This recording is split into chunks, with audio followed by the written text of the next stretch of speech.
Good evening. Welcome to my YouTube channel. এইটো মোৰ third part হ'ব। গতিকে ইয়াত আমি কোঅৰ্ডিনেশ্যন কম্পাউণ্ডছৰ নেমিং এণ্ড ফৰ্মুলা কেনেকৈ লিখে সেইখিনি বুজিম। আহক চাওঁ। Cl2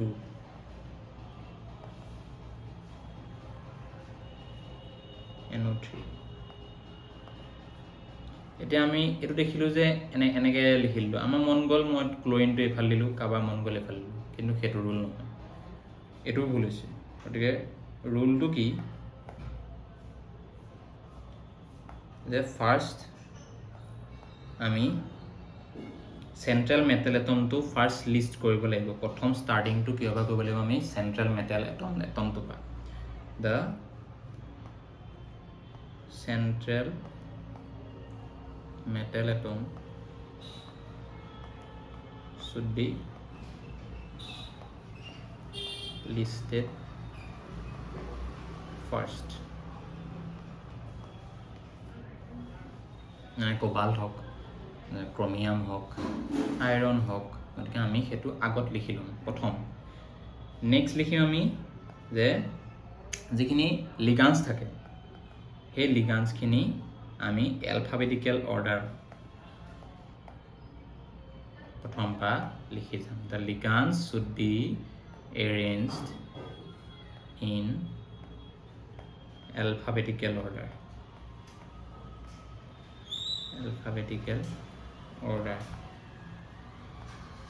আৰু 3 নম্বৰত কি যে the anions should be written before the neutral ligands.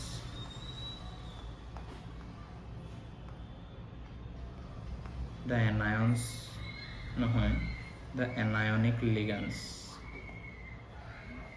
means অথনি মই যিটো দেখুৱাইছিলোঁ যে মই লিখিছিলোঁ ক্লৰিনটো এইফালে, কিন্তু ক্লৰিনটো সেইফালে নহয়, আমি ক্লৰিনটো এইফালে লিখিব লাগিব।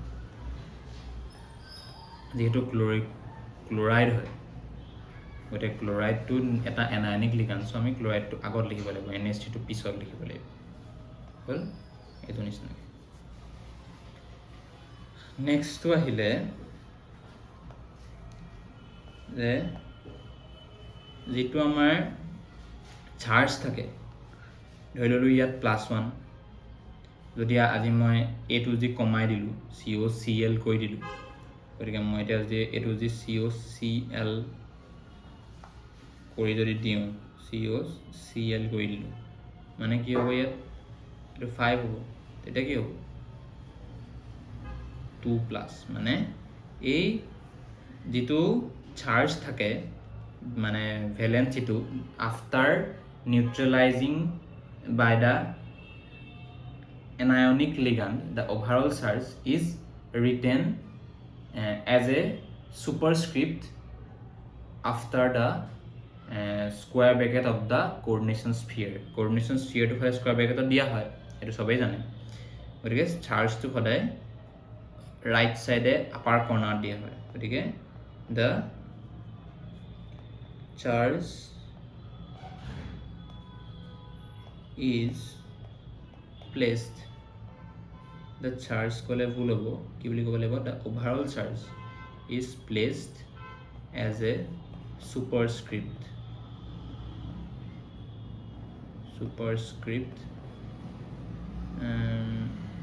after the square bracket হল। নেক্সটটো হ'ল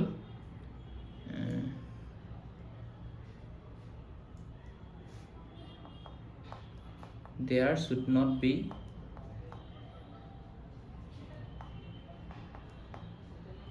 any gap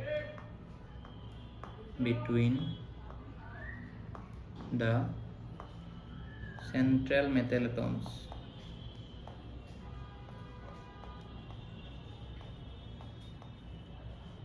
and the ligands, মানে আমি যেতিয়া এই COCl2 NH3 like this যদি লিখো, it is completely wrong. Okay, the correct way to কি হ'ব যে COCl2 NH3 4 plus. Okay, or COCl NH3 5 coordination sphere 2 plus.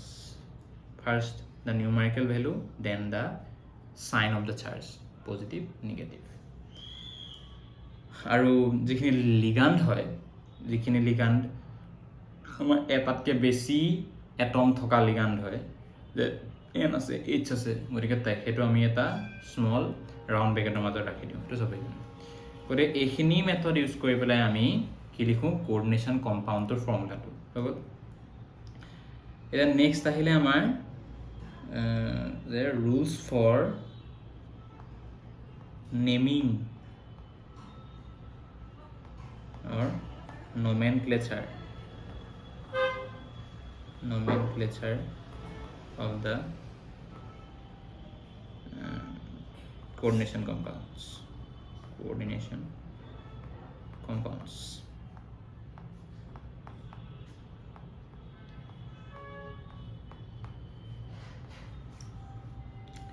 তো ইয়াত প্ৰথমতে কি কৰিব লাগে যে এটা আমি কমপ্লেক্স দেখিলোঁ, ধৰি ল'লোঁ এইটোৱেই COCl2 NH3 4,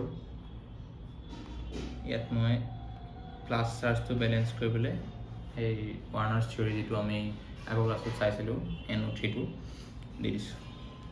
এতিয়া ইয়াত ফাৰ্ষ্টতে আমি কি কৰিম যে দ্য লিগাণ্ড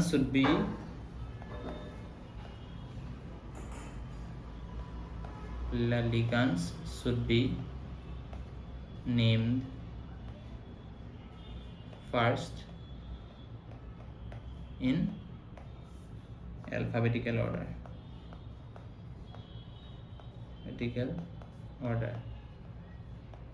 মানে ইয়াত আমি দেখিলোঁ যে কি আছে, ইয়াত এমাইন, ইয়াত আছে ক্ল'ৰাইড, গতিকে কেইটা আছেতো পিছত সেইটো টেট্ৰা লাগিব, কিবা লাগিব, সেই টিটোৰ লগত সেইটোৰ লগত কথা নাই।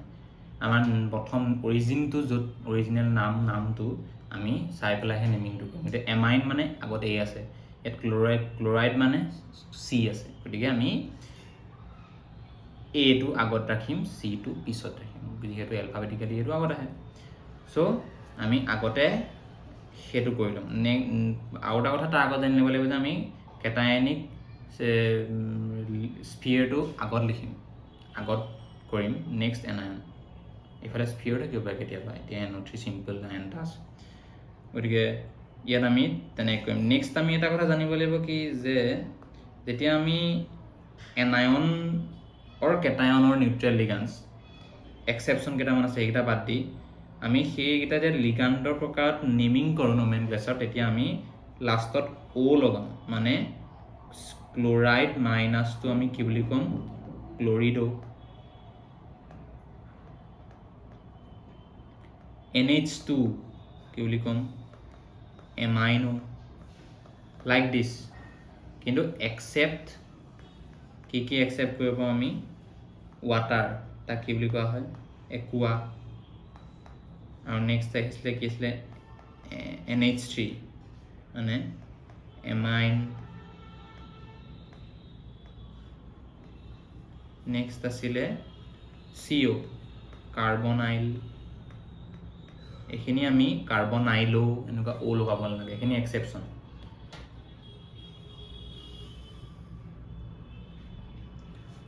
নেক্সট আছিলে কি যে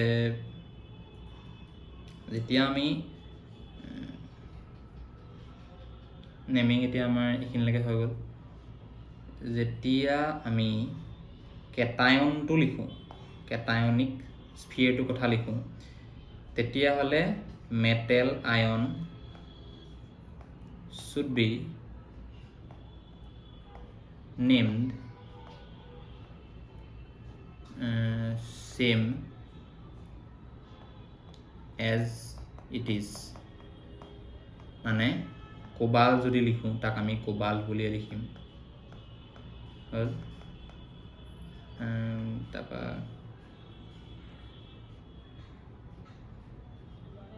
আয়রন লিখিলে আয়রনে লিখিম হল in case the coordination sphere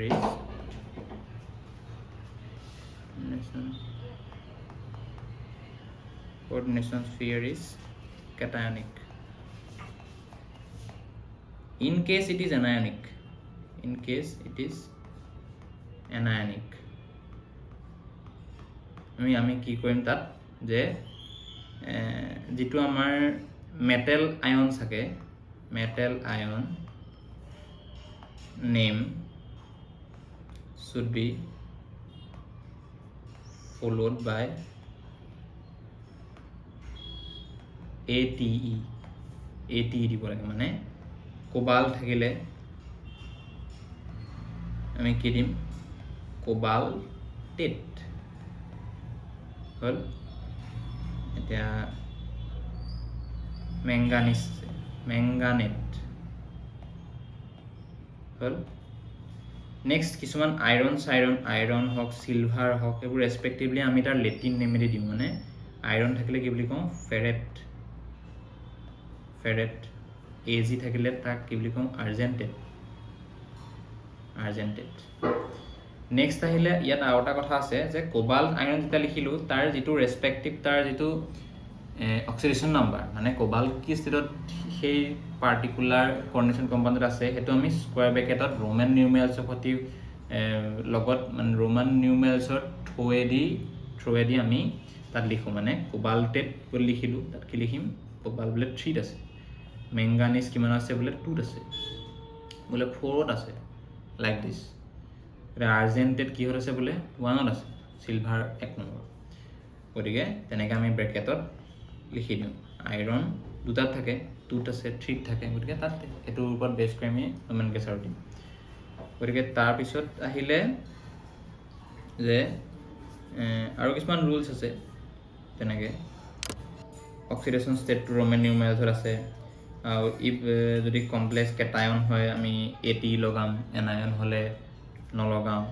গতিকে তেনেকৈ যিখিনি আছে সেইখিনিটো ক'লোৱেই সেইখিনি নেক্সট আছিলে neutral complex molecule is named similar to that of the complex cation neutral complex molecule to যেটো হয় হেতু আমি complex cation যেনেকৈ লিখো তেনেকৈ লিখিম গতিকে এইটা ৰুলস বেস কৰি আমি যিকোনো কোঅৰ্ডিনেশন কম্পাউন্ড লিখি উলিয়াব পাৰিম মানে আমাক যদি এতিয়া এইখিনি গুটেখিনি বুজাৰ পিছত আমাক যদি কোৱেশ্চন দিয়ে যে এইটো নামৰ পৰা কমপ্লেক্সৰ ফৰ্মুলাটো লিখা বা কমপ্লেক্সৰ ফৰ্মুলাটো বা নামটো লিখা সবে ইজিলি কৰিব পাৰিব ফলোইং দিস সুইটেবল ৰুলস গতিকে এইখিনি ৰুলস ফলো কৰিলেহে মানে কাৰেক্ট ৱেত কেনেকৈ কোঅৰ্ডিনেশন কম্পাউণ্ডৰ নাম লিখে আৰু ফৰ্মুলা লিখে আমি গম পাম গতিকে সবই যদি ক্লিয়াৰ হ'ল